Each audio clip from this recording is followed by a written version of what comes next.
Thank you for joining Wars of the Rosies, and this is The Religion of Tomorrow by the Imperator AMORC, an article from Rosicrucian Digest, Volume 22, Number 2, March 1944. The Thought of the Month, The Religion of Tomorrow by the Imperator AMORC. Perhaps one of the greatest ideas man ever had was that there is a unity of dissimilar things of the world. Such a revolutionary idea must have sprung either from inspiration or sheer abstract reasoning. It existed with the ancient Greek philosophers who sought to show the dependence of all forms of matter upon a few basic elements or forces of nature. It has taken centuries and the development of instruments for precise quantitative measurements to confirm these ancient, daring speculations. This growing proof of the homogeneity of our universe, that its particles are bound together, gives support to still another speculation. Nearly 3,300 years ago, in Egypt there was proclaimed a sole God. This God was conceived as the first and single cause of all existence. The concept since has been called Monotheism. With the advancement of civilization, in all probability it would not have persisted if science had not actually disclosed the relationship underlying all things. For there is nothing in our ordinary, untrained observations to substantiate such an idea as a single cause of all existence. However, the advocates of monotheism are now able, if they so desire, to resort to science to at least partially demonstrate their belief. If all things are related, then that which relates them as their cause must, in fact, be their primary substance. As to the nature of this primary substance or first cause, religion has not been in agreement with the speculations of philosophy, the theories of science, or even with itself. Religion has called this first cause God, or the equivalent in all languages. However, it is the varying characteristics which religion has attributed to God at different times, which have brought about the confusion as to his nature. Let us assume that religion is right, and that God is the first cause. Then do the things that follow from the cause. Do so by intent or necessity. If the cause is intentional or purposeful, then it must be mind. The only comprehension we have for conscious causes is ourselves. If God is an intentional cause or mind, he would have of necessity certain characteristics similar to those of the human mind. He would have the faculty of perception and thereby perceive the present existence. Further, he would have to imagine an insufficiency to be overcome or a perfection needed. Thus, this first cause, if intentional, would set for itself certain ends to be obtained, just as does the human mind. The religiousists who reason thus have engendered for themselves certain ontological problems. God is a primary substance in which all things are said to have their existence, and yet such things are also said to be the fulfillment of his purpose. It would appear, then, that at some time the things of his intent were not of his substance. Obviously, something which already is would not need to become. Did God realize that his being was incomplete or imperfect and need to conceive a plan and become purposeful to overcome such conditions? To accept such reasoning would mean that the divine purposes or ends which God sought were more complete at one time than his own being. Further, if God had conceived the lack of something, from whence would it come if it were not already in the substance of God himself? To say that God evolved the ends he realized from his own nature is equivalent to saying God was imperfect and has been evolving towards perfection. When religion offers such reasoning, what assurances have mortals that God is still not just evolving towards perfection and that therefore the divine is now imperfect? To meet these ontological problems, religion developed a dualism. God is one aspect of this dualism. He is absolute, perfect, and complete in himself. Since he is conceived as a mind, he is also all-wise. The other aspect is the world, namely, all being other than God, God as mind acts upon this mass. He evolves and creates in it that which serves his own will. By this ratiocination, religion has not solved the problems it faced. Rather, it has created another tremendous breach in its arguments. God has created being, religion says.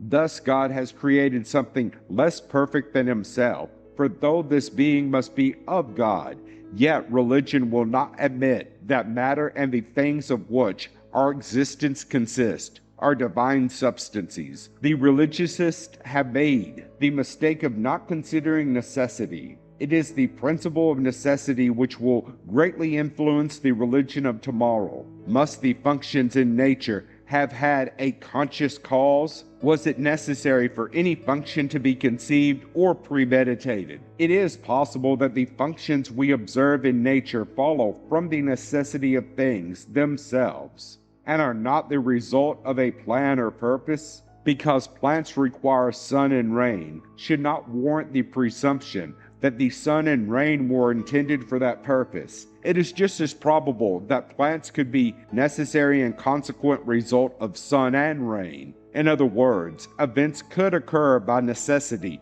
just as well as by purpose. When snow falls as white flakes, it does so by the necessity of its substance, by the very causes of its existence, and not because white flakes were designed. Everything that is has to be something. If the human consciousness is able to discern it, it will have some form or appearance. Consequently, whatever appearance reality has does not apply it was intended. If purposes existed before the substances in which they appear, how were the former transformed into the latter? Religiousists contend that God is the first substance. That being so, it is not necessary to argue that he is a purposeful cause, and that he planned all of the functions we experience in nature. It is logical that if God is the first substance, he is likewise all things everywhere. Certainly nothing could be left out of the nature of such an all-inclusive God. Also, there is nothing which God would need be. Consequently, the things of existence do not follow from purpose or intent, but by the necessity of their being already. If God is a first cause or substance, he has to be something. It is the effects of that something which we discern as function and manifestation in nature. Obviously, things could not be different than they are, because God as a first substance is all there is. The ancient aphorism, I am that I am, and attributed to God is therefore most appropriate. The conclusions we have reached would dispense with the will of God and make it impossible for him to escape the necessity of his own nature. But why ascribe such determinate and human characteristics as will, perception, and imagination to God? Will is desire of an intellectual source. Locke states that will stems from reflection on our experiences and ideas. However, in the substance of which God is, there can be no graduated realities. All things must have an equal import. There is nothing to be more or less favored. So therefore, desire in God is an impossibility. The lack of desire then precludes God's having will. After all, God would have no occasion for choice. He is, and that obviates preference to be or preference to have. As for imagination, it concerns things which have not been experienced outside of the mind as a whole, but infers that they could be in the future. Since God is the first substance and is ubiquitous, he is also timeless. Nothing is lost in him, nothing has been or will be, but everything is. Therefore, the now only exists in the substance of God, and he is thus without imagination. We have so far posited that God is purposeless, timeless, without will and imagination, and that he did not create with intent anything that exists.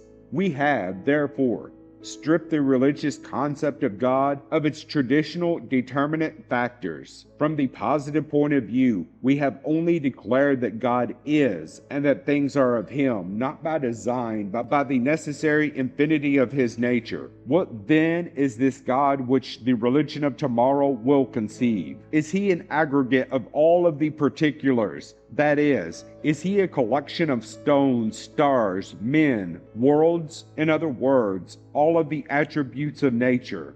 Since God is infinite, no sum of things can equal Him. As Spinoza so aptly expressed it, neither are the particles we experience, such as trees and men, for example, specific parts of the substance of God. Since God has not specifically designed separate things with purposes and functions, these different forms, which we realize have no existence in God, as we perceive them. If it were otherwise, then man could be said to objectionably perceive a part of God when he sees a tree. God's nature has no sameness. There is no one thing that lastingly represents Him. Even the so-called laws of nature are not eternal in a cosmic sense. What appears, by its repetition, to constitute a natural law is that nature of God which has longer duration in the consciousness of man. Because man has experienced the same phenomena for 1,000 generations, he proceeds to call them laws. As God is timeless,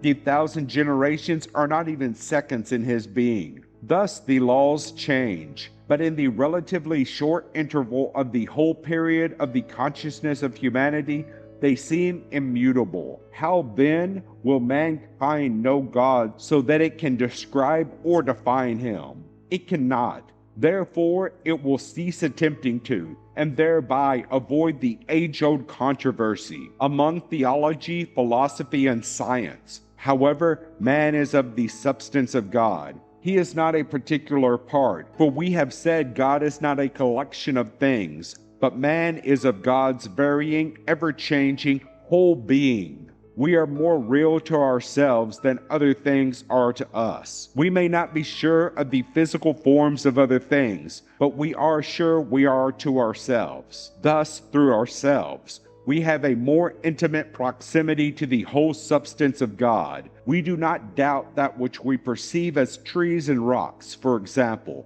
are a kind of expression of God's substance, but these things often conflict with each other and confound us. When, however, we experience self, we become aware of these intangible qualities which, though they cannot describe God, do transcend all that we call the world and physical existence. Thus we experience in the inner consciousness a sense of eternity, infinity, and lack of confusion about particulars and their value. During such experiences, even the determinate qualities of our personality drop off. Our identity, ambitions, pride, etc. disappear. We realize an absorption into a personless, formless existence. As said, these sensations do not describe God, but they have such qualities as such a substance would need to have to be different from the material world we experience. In them, we find our greatest ecstasy. Only as we incorporate our impressions of these inner experience into our physical world does mortal existence become more serene. As we discern more and more of the expressions of the divine substance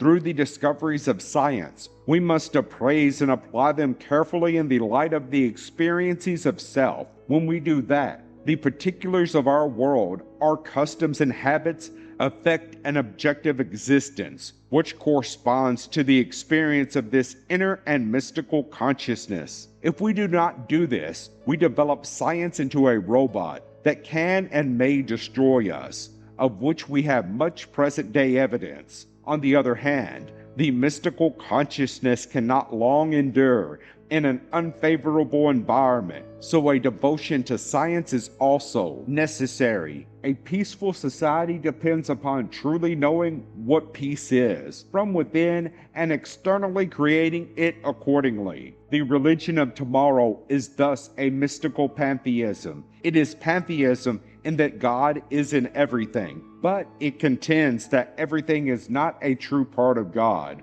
For For no thing is as it seems. Therefore we cannot knowingly say of anything, that is God.